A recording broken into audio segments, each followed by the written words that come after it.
Shortly after breakfast, the coach pulled up. Home Office contractors with a list of names.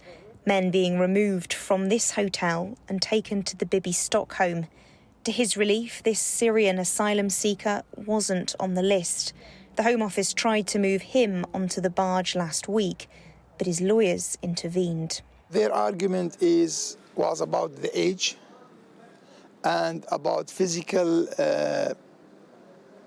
conditions and mental conditions, because we all run away from war, trauma, or conflict, and we're looking for more space, you know.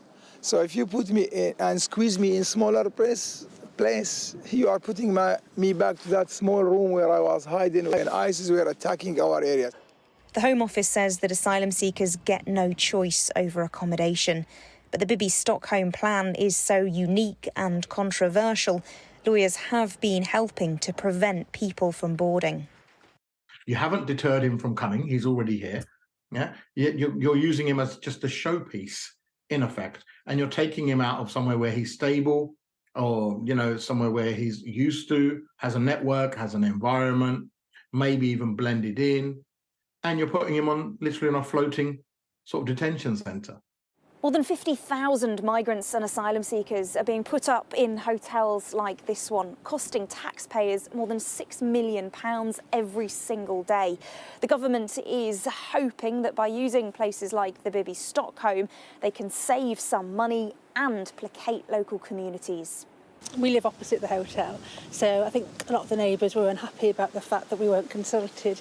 The first we found out was when people started arriving, so I think that's caused a bit of upset. People were surprised that some of them refused to get on because they said, well, why do they get a choice? But then I could see the other side of the story, that if they're traumatised and they're still human beings, and surely you get I don't know, maybe you don't get a choice if you come into someone else's country.